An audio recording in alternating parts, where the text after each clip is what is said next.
Video vamos a estudiar esta ecuación y buscar todas sus raíces en los complejos, ¿cierto? ¿Ok?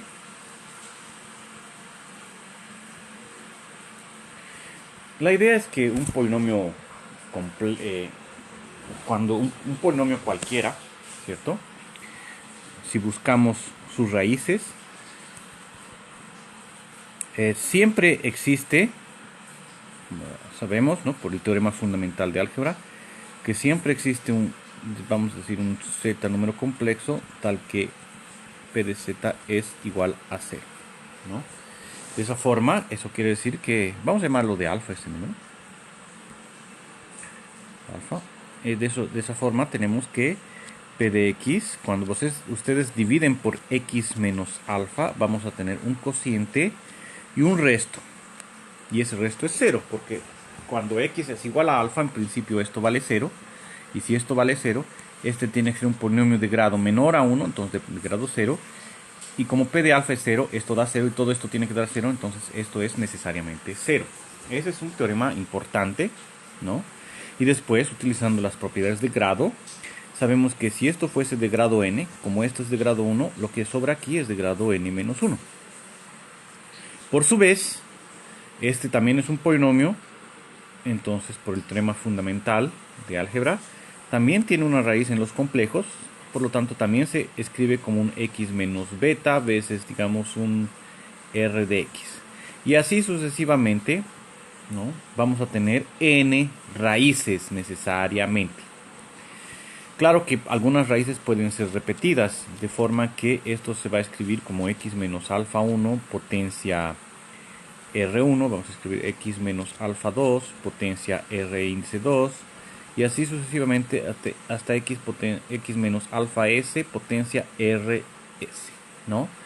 Si este polinomio es de grado n, entonces igualando grados tenemos que n tiene que ser igual a R1 más R2 más hasta R índice s, porque esto de aquí es de grado R1, esto de aquí es de grado R2 y esto de aquí es de grado R índice s, ¿sí? Entonces, al final de cuentas, todo polinomio tiene como máximo n raíces. Pueden ser menos de n raíces si algunas raíces tienen multiplicidad mayor que 1. ¿Ok?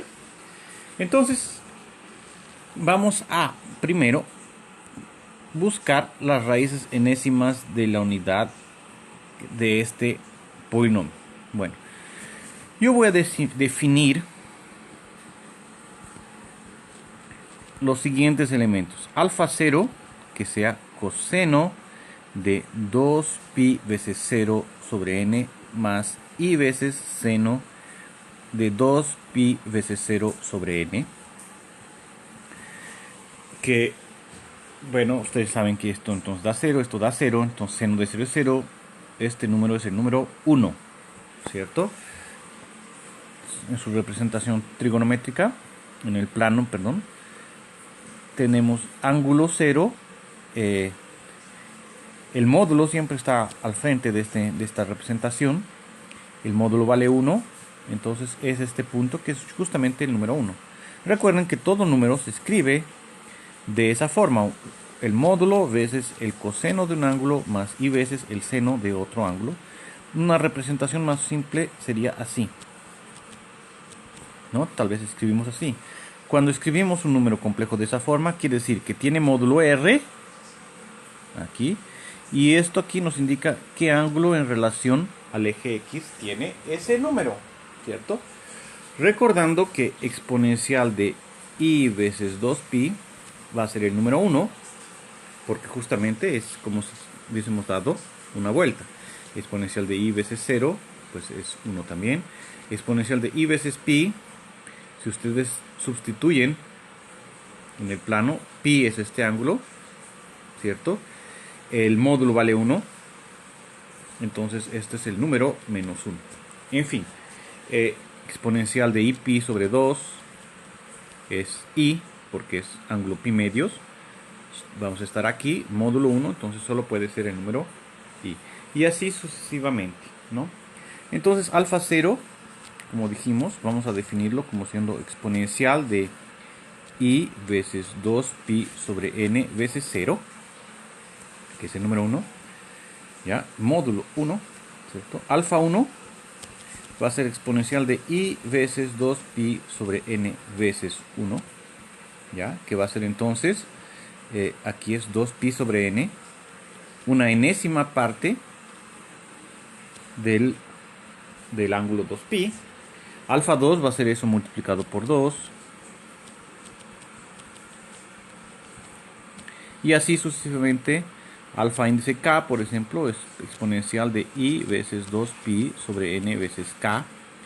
Y llegamos hasta alfa índice n-1, que va a ser exponencial de i veces 2pi sobre n veces n-1. No vamos a continuar más porque alfa índice n, sustituyendo n aquí, me va a dar exponencial de 2pi, que es el número 1 de nuevo, el número que está aquí.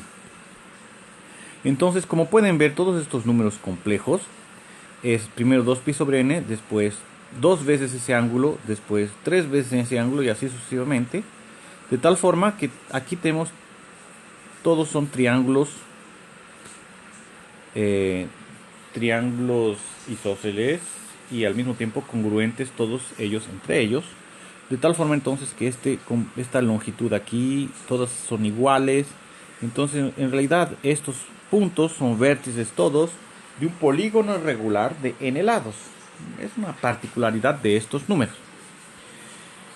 Veamos cuánto vale cada uno de estos números a la potencia n.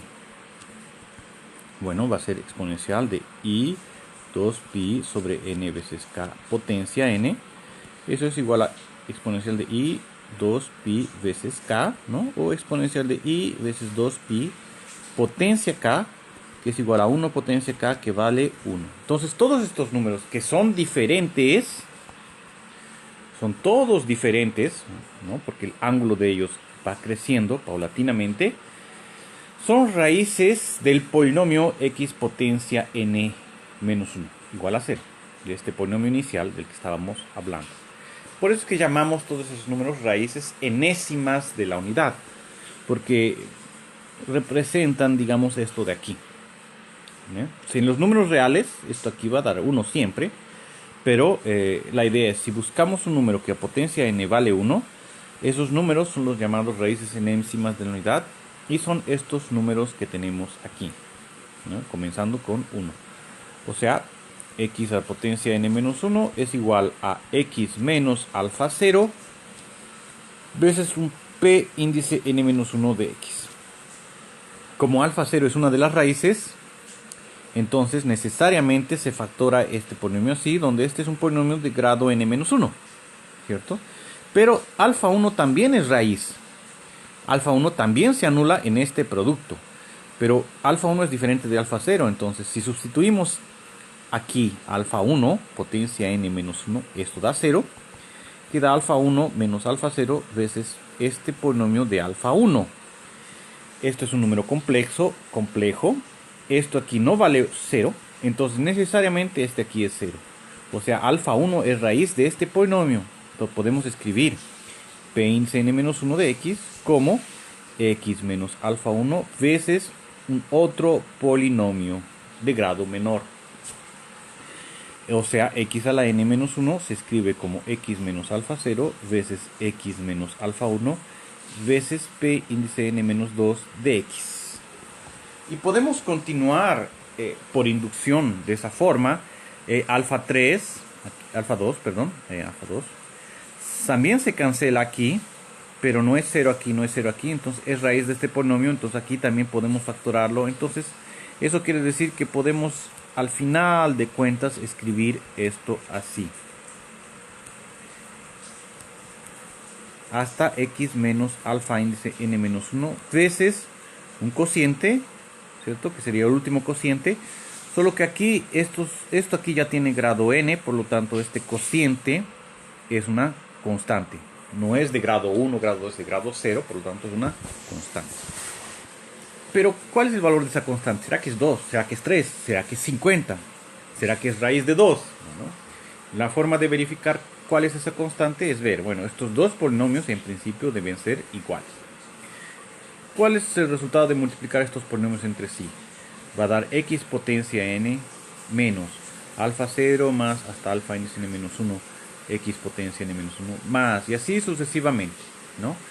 Pero todo eso multiplicado por esa constante c. ¿De dónde sabemos esto? Son las relaciones de Girard. Si ustedes recuerdan esas relaciones de la raíz. Ahora, estos dos polinomios son iguales. ¿Cuál es el coeficiente de x potencia n? Menos 1. Perdón, ¿cuál es el coeficiente de x potencia n? Es 1. ¿Y cuál es el coeficiente de x potencia n aquí? Es c. Entonces, esa constante c vale 1. Por lo tanto, x potencia n menos 1 se escribe exactamente así, ¿no? X potencia n menos 1 será entonces x menos alfa 0 hasta x menos alfa índice n menos 1, donde esos alfas son exactamente los que definimos aquí, en este lugar, ¿sí? Entonces esta es la factorización completa de x potencia n menos 1. Y eso nos ayuda a también encontrar raíces enésimas de cualquier otro número. Por ejemplo, si yo hago x potencia n menos a, digamos, si tomo a un número real, ¿cuáles son las raíces enésimas de este negocio?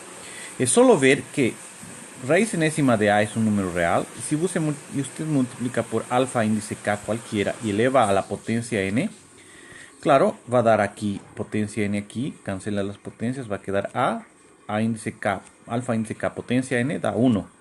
Entonces es a, ¿cierto? O sea, estos números donde alfa k varía son raíces enésimas de a, ¿no? Entonces vamos a poder factorizar esto como x menos alfa 0 veces raíz enésima de a, veces alfa 0, veces x menos raíz enésima de a veces alfa 1, etc. hasta x menos raíz enésima de a veces alfa índice n menos 1, con la misma idea que hicimos aquí, ¿no? Si ustedes siguen las mismas ideas que aquí, solo que multiplicando por un coeficiente raíz enésima de a, tenemos esta factorización para este polinomio. ¿No es interesante? Ahora, si fuese a un número complejo, x a la potencia n menos vamos a escribir un a veces exponencial de i teta, ¿cierto? Digamos así. La idea es, de nuevo, raíz enésima de a veces exponencial de i teta sobre n elevado a la potencia n va a darme a veces exponencial de i teta, ¿cierto? Entonces, esta es una raíz enésima de este polinomio. Pero si multiplico esta raíz aquí es enésima de a veces exponencial de i teta sobre n versus un alfa índice k y elevo potencia n, también voy a conseguir la misma cosa. O sea, este número se factoriza, bueno, como esto de aquí, solo que con este factor adicional, ¿no? O sea, por ejemplo, estos de aquí forman un polígono regular de enhelados, comenzando aquí en una longitud raíz enésima de a y formamos el polígono, ¿no? Este de aquí ya tiene un pequeño ángulo dado por n, entonces va a ser, aquí es teta sobre n, y comenzamos aquí el polígono regular, ¿no? En fin, bueno, es solo para ustedes ver cómo podemos calcular estas cosas. Una vez que sabemos las raíces enésimas de la unidad, podemos calcular las raíces enésimas de cualquier otro número complejo. Bueno, eso era sobre la factorización de x potencia n menos 1. Gracias a todos.